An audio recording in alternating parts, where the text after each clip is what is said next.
Hello friends, elegance clinic की YouTube channel में आपका स्वागत है। आज का जो टॉपिक है वो है कि नॉर्मल क्वेश्चंस जो हमें लोग पूछते हैं, हमारे जो पेशेंट्स हैं उनका सॉल्यूशन बहुत सारे हैं। उसमें से करीबन 10-12 क्वेश्चंस हमने देखे हैं, तो वो आज हम सॉल्व करने की कोशिश करेंगे। हेलो सर, बहुत सारे क्वेश्चंस मेरे पास आए हैं, जैसे कि हेयर लॉस सिर्फ खाली उम्र में ही होता है।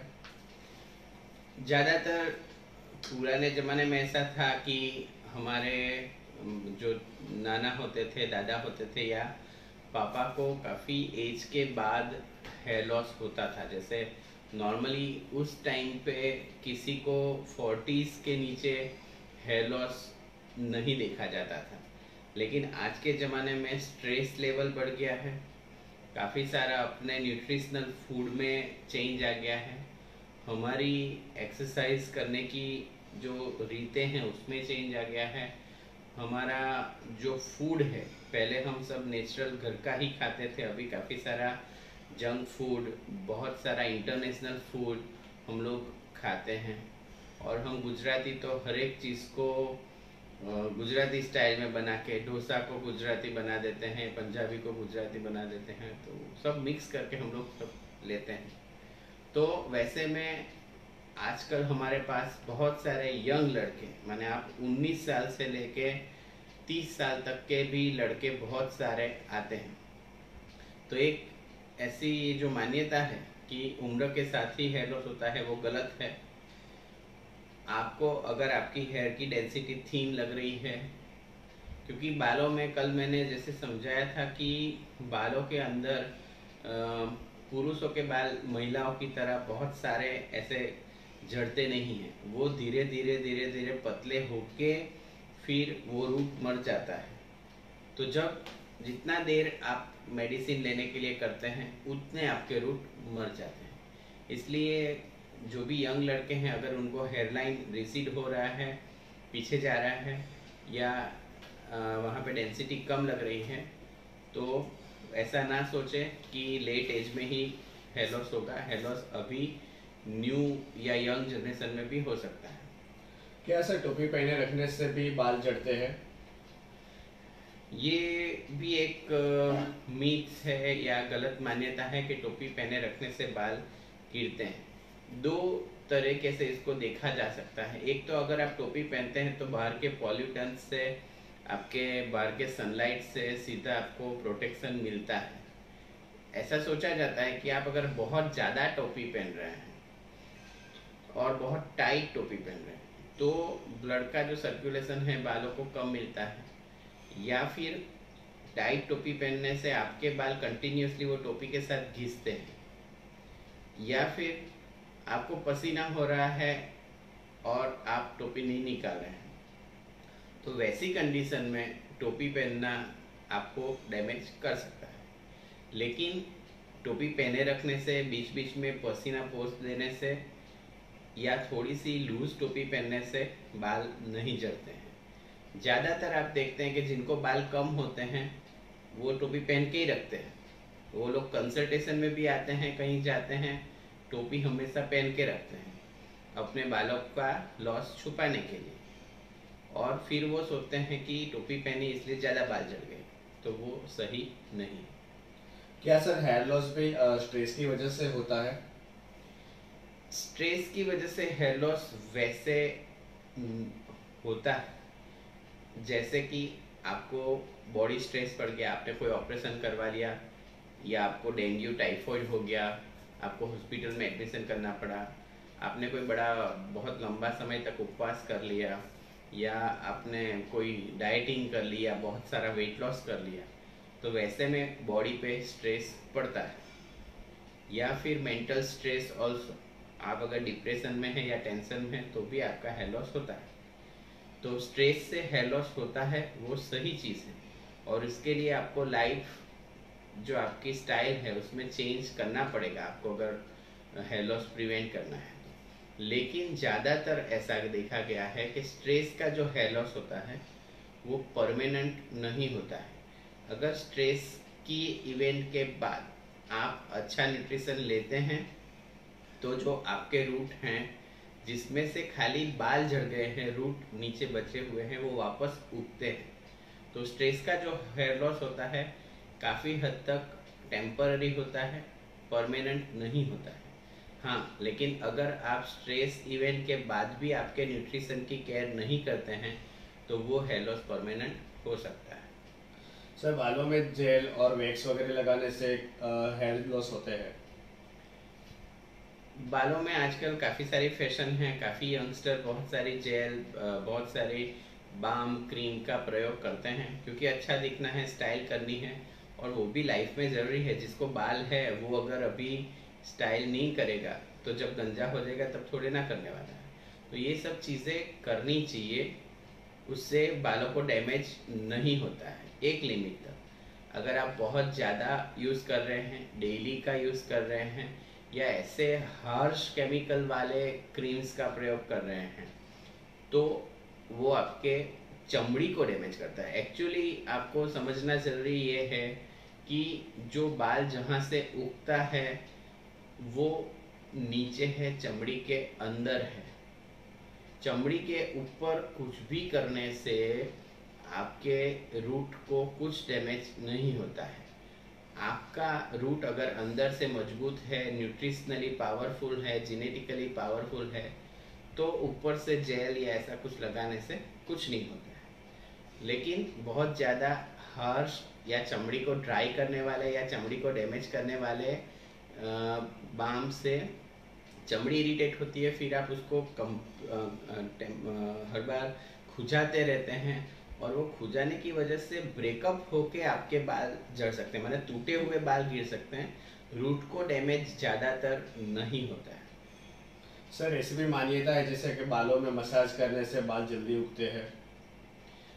बालों में मसाज करना अपने इंडियन ट्रेडिशन में काफ़ी लंबे समय से है। काफ़ी सारे लोग बालों में मसाज करते हैं और उसका रिजल्ट भी शायद दिखने को मिलता है। लेकिन बालों का मसाज एक आप ऐसी चीज़ें जैसे स्मूथ मसाज करिए, हल्के हल्के अपने उंगलियों की जो सॉफ्ट पार्ट होता है उससे करिए, और हो सकता है तो थोड़ा सा हल्का सा गर्म तेल लेके भी कर सकते हैं। जिससे क्या होगा कि आपके शरीर के वो पार्ट में ब्लड सर्कुलेशन बढ़ेगा, आपको हेयर ग्रोथ मिलेगा। लेकिन बहुत ज़्यादा मसाज जो ज़्यादातर बार अपने सलून्स में लोग जो अनट्रेन्ड होते हैं वो करते हैं, तो उससे आपकी बालों को ट्रैक्शन होता है, खींच जाते हैं बाल जोर से करने से, और उसमें आपको हेयर लॉस हो सकता है।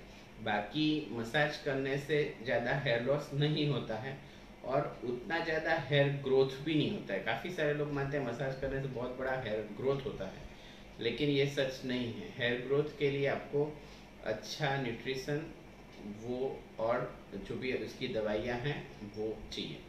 सर, डैंड्रफ के लिए भी उसकी वजह से भी बाल झड़ते हैं कभी? डेंड्रफ भी एक चमड़ी का कंडीशन है। आप देखो उसके नीचे डेंड्रफ नहीं जाता है, वो चमड़ी पे ही होता है। चमड़ी आपकी ज़्यादा बन रही है तो वो जो पपड़ी बनती है वो पपड़ी को हम डेंड्रफ बोलते हैं, उसको रूट के साथ में कोई लेना देना नहीं है। तो डेंड्रफ होने से बाल गिरते हैं वो बात मानने में नहीं आती है। डेंड्रफ की वजह से, ड्राई चमड़ी की वजह से आप घड़ी घड़ी वहाँ पे खुजाते हैं तो डेंड्रफ की वजह से आपके बाल टूट के या खींच के गिर सकते हैं। बाकी ऊपर डेंड्रफ होने से हेयर लॉस होना बहुत ज़्यादा साइंटिफिक नहीं है। काफ़ी सारे केस में देखा गया है कि डेंड्रफ होता है तो हेयर लॉस होता है, लेकिन उसका ऐसा कोई डायरेक्ट साइंटिफिक रीज़न नहीं है। और डेंड्रफ को कवर करना भी बहुत इजी होता है। अगर आपको सोरियासिस या ऐसा कोई बड़ा मेजर रोग नहीं है चमड़ी में, तो डेंड्रफ इजीली सिंपल दवाइयों से या शैम्पू आते हैं उससे कवर हो सकता है। क्या सर, लंबे बालों को नीचे से काटने से या फुल सेविंग करने से बाल ज़्यादा जल्दी उगते हैं? ज़्यादातर लेडीज मानती है कि नीचे से बाल को काट दिया तो ग्रोथ जल्दी बढ़ेगा, या काफ़ी सारे लड़के होते हैं जो गंजापन कर देते हैं तो सोचते हैं कि हमारे बाल बहुत ज़्यादा आएंगे। दोनों ही चीज़ गलत है। आप जिसको काट रहे हैं वो तो डेड पार्ट है। आप बाल कटवाते हैं तो आपको पेन थोड़ी ना होता है। बालों का जो जिंदा भाग है वो चमड़ी के नीचे है। ऊपर आप जो भी कर रहे हैं वो डेड पार्ट में कर रहे हैं, तो वो पार्ट डेड होता है, तो आप उसको ऊपर से काटो। आप किसी भी पौधे को अगर ऊपर से काटते हो तो उसका रूट मजबूत नहीं होता है। अगर उसका रूट मजबूत नहीं है तो ऊपर से काट देने से वो पौधा स्पीड में नहीं उगेगा। तो ऐसा सिंपल सा लॉजिक है कि आपका अगर आपका रूट मजबूत नहीं है, उसको न्यूट्रिशन नहीं मिल रहा है, आपका जेनेटिक्स ऐसा है कि वो वीक है, तो आप कितना भी बाल काटो वो कुछ नहीं उगने वाला है। लेकिन अगर आपका रूट मजबूत है, आप काटो या नहीं काटो, बाल ग्रोथ करने ही करने वाले हैं। इसमें होता क्या है कि नीचे से बाल काट देने से आपके दो मुँहे बाल चले जाते हैं, तो जो बाद में लास्ट में जो कर्ल हो जाते हैं वो चले जाते हैं, इसलिए बाल दिखने में अच्छे लगते हैं। बाकी लंबाई उससे बढ़ेगी या ग्रोथ उससे बढ़ेगा, वो मानना गलत है। और लड़के लोग में जब हम शेविंग कर देते हैं तो छोटे छोटे बाल उगते हैं, हर एक जगह पे छोटे छोटे बाल उगते हैं। डेंसिटी लॉस क्या होता है कि बाल जब बड़े होते हैं तब आपको जगह खाली दिखती है बीच में, जबकि शेविंग की हुई है तब सभी जगह पे छोटे छोटे बाल, तो पतले वाले भी उगते तो हैं, तो दिखने के लिए ऐसा दिखता है कि हाँ बहुत सारे बाल उगे, लेकिन वही बाल अगर बड़े होते हैं तो आपका हेयर लॉस सेम का सेम ही दिखता है। एक भी नया बाल शेविंग करने से नहीं उगता है। और सर अलग अलग शैम्पू करने से भी बाल उगते हैं? अलग अलग शैम्पू करने से बाल उगते हैं या झड़ते हैं, दोनों चीज़ ही नहीं होती है। शैम्पू अपने बालों के डेड पार्ट को क्लीन करने के लिए है। अगर आपका शैम्पू माइल्ड है, सॉफ्ट शैम्पू है, तो वो बालों को क्लींजिंग में मदद करता है। आपका हेयर लॉस प्रिवेंट हो सकता है कि आपको अगर कोई चमड़ी में इन्फेक्शन ना हो जाए, आपको कोई बालों का मैनेजेबल रहे, आपके बाल कंघी करते समय सॉफ्ट रहे और आपके बाल खींचे नहीं, क्योंकि काफ़ी सारे ट्रैक्शन में भी बाल चले जाते हैं। काफ़ी सारे लोग पतले पतले कंघी का प्रयोग करते हैं, उसमें बाल खींचते हैं। अगर बाल साफ हैं तो उसमें टूटते नहीं हैं। बाकी शैम्पू करने से बाल झड़ते नहीं हैं। अलग अलग शैम्पू आप बदल रहे हैं, आपको चॉइस करना है कि मुझे शैम्पू बदलना है तो आप बदल भी सकते हैं, लेकिन शैम्पू सिलेक्ट करते समय सॉफ्ट शैम्पू लीजिए, माइल्ड शैम्पू लीजिए और हफ्ते में 2 बार ही शैम्पू कीजिए। और हो सकता है कि शैम्पू करने के 1 घंटे पहले नारियल तेल बालों की लंबाई के ऊपर लगा देंगे, तो शैम्पू की वजह से जो ड्राइनेस होता है वो नहीं होगा। अगर ड्राइनेस नहीं होगा और केमिकल डैमेज नहीं होगी तो शैम्पू की कोई भी शैम्पू यूज़ करने से आपके बाल नहीं झड़ते हैं। और सर ठंडे पानी से बाल धोने से क्या बाल नहीं गिरते, ऐसा कुछ होता है? काफ़ी सारे लोग मानते हैं कि बाल धोने के लिए ठंडा पानी ही प्रयोग करना चाहिए। तो ठंडे पानी से आप समझते हैं कि बालों का जो क्यूटिकल रहता है, माने जिससे बाल बनता है, वो थोड़ा सा टाइटन हो सकता है, बाल थोड़े मजबूत हो सकते हैं, लेकिन उससे हेयर ग्रोथ नहीं होता है या आपका गंजापन प्रिवेंट नहीं होता है। उससे अच्छा तो आप थोड़ा सा हल्का सा पानी लेके अच्छे से शैम्पू से इसे साफ करिए, वो ज़्यादा बेटर है। ठंडे या पानी से लेने से आपका बाल्डनेस चला जाएगा या आपको बाल्डनेस नहीं आएगा, ऐसा नहीं है। हाँ, बहुत ज़्यादा हॉट वाटर से आपके बालों को डैमेज हल्का सा हो सकता है, तो मेरा एडवाइस है कि मीडियम पानी का प्रयोग करें। सर कुछ पेशेंट के क्वेश्चन है कि शैम्पू के बाद कंडीशनर का उपयोग करने से भी ज़्यादा बाल झड़ते हैं। हाँ, इसमें ऐसा काफ़ी सारे लोग हमारे कंसल्टेशन में भी बताते हैं कि सर शैम्पू तो आप लिखो लेकिन कंडीशनर तो लिखो ही मत, उससे तो बहुत ज़्यादा बाल गिरते हैं। तो यहाँ पे समझने की ज़रूरत है कि शैम्पू के बाद कंडीशनर क्या काम करता है कि आपके ऊपर से जो तेल का लेयर निकल गया है बालों के ऊपर से, या जो प्रोटेक्टिव लेयर निकल गया है, तो कंडीशनर एक प्रोटेक्टिव लेयर बनाता है, बालों को मैनेजेबल रखता है, उसमें फ्लिंज नहीं होने देता है और कंघी के टाइम पे भी आपके बालों को स्मूथ रखता है। तो ज़्यादातर कंडीशनर लगाने से बाल गिरना वो दिमाग में बैठता नहीं है। ज़्यादातर बार क्या होता है कि बाल नॉर्मली गिर रहे हैं, उसका कोई कारण अलग रहता है और हम उसको कंडीशनर के साथ में अटैच कर लेते हैं। तो कंडीशनर से बाल गिरना साइंटिफिक नहीं है। सर डायरेक्ट सनलाइट में जाने से भी क्या हेयर लॉस ज़्यादा होते हैं? मैंने जैसे बताया कि जो बार है वो डेड पार्ट है, सनलाइट सीधा पड़ता है, वैसे कोई डैमेज नहीं होता है। लेकिन अगर सनलाइट में सीधा रहते हैं उसका मतलब आपके बाल खुले हैं, तो पोल्यूशंस भी लगता है आपको और नीचे पसीना भी बहुत सारा होता है। वैसे में अगर आप बालों को साफ सफाई नहीं रखते हैं तो बाहर के जो अपना बाल हैं वो टूट के गिर सकता है, इससे रूट को डैमेज होके आपको हेयर लॉस होगा, वैसा नहीं होता है। क्या सर गंजे लोग में टेस्टोस्टेरोन का प्रमाण भी ज़्यादा होता है? ज़्यादातर हम सब जानते हैं कि पुरुष हार्मोन की वजह से ये हेयर लॉस होता है, लेकिन इसका मतलब ये नहीं है कि जो गंजा है उसमें टेस्टोस्टेरोन बहुत ज़्यादा है या वो बहुत फर्टाइल है या उसमें बहुत अच्छा टेस्टोस्टेरोन है, ऐसा कुछ भी नहीं है। उनके साइंटिफिक स्टडीज़ की गई हैं तो काफ़ी सारे लोगों के हार्मोन नॉर्मल ही होते हैं। ज़्यादा टेस्टोस्टेरोन होने से आप गंजे हो जाएंगे ऐसा नहीं है, आपका जेनेटिक्स ऐसा है और आपको बालों का केयर ऐसा है या आपकी लाइफस्टाइल ऐसी है कि नॉर्मल टेस्टोस्टेरोन होने पर भी आपका बाल का जो रूट है वो वीक होता है, तो वो गिर जाता है। टेस्टोस्टेरोन के लेवल ऊपर नीचे होने से ज़्यादातर बालनेस नहीं होती है, ऐसा कोई भी रीज़न या साइंटिफिक स्टडी नहीं है कि जो लोग गंजे होते हैं उस पर टेस्टोस्टेरोन ज़्यादा होता है। ज़्यादातर लोगों का टेस्टोस्टेरोन नॉर्मल ही होता है। क्या सर जिम जाने से भी ज़्यादा हेयर लॉस होते हैं? जिम जाने से जो जिम ट्रेनर होते हैं, काफ़ी सारी वेबसाइट्स हैं वो बताती है कि जिम जाने से आपका टेस्टोस्टेरोन लेवल बढ़ता है और एक तरह से वो सही भी होगा, लेकिन मैंने जैसे बताया कि टेस्टोस्टेरोन का बाल गिरने से सीधा संबंध नहीं है। अगर आपका जेनेटिक्स है और आपका रूट वीक है तभी टेस्टोस्टेरोन से बाल गिर सकते हैं। जिम जाने से किसी के बाल गिर गए ऐसा नहीं होता है।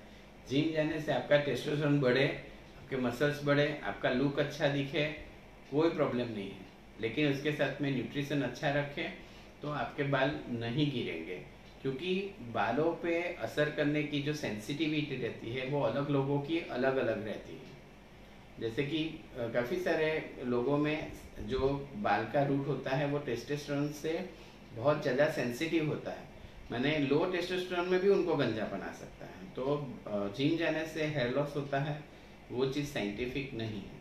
क्या सर मास्टरबेशन करने से भी ज़्यादा हेयर लॉस होते हैं? हमारे काफ़ी सारे यंग लड़के होते हैं जो पूछते हैं कि मास्टरबेशन से हेयर लॉस होता है क्या, तो ये एक नॉर्मल प्रोसीजर है। काफ़ी लोग सोचते हैं कि मास्टरबेशन से भी टेस्टोस्टेरोन बढ़ता है और उससे हेयर लॉस होता है, लेकिन ये भी मान्यता गलत है। हेयर लॉस की कोई दवाई जो होती है वो सब कुछ काम नहीं आती है सर, बहुत सारे पेशेंट्स बोलते हैं, तो ये सही है? हेयर लॉस की दवाई काम नहीं आती है वैसा बहुत सारे लोग बोलते हैं और काफ़ी सारे पेशेंट्स हमारे पास भी आते हैं कि सर 1 साल ट्राई कर लिया, 2 साल ट्राई कर लिया।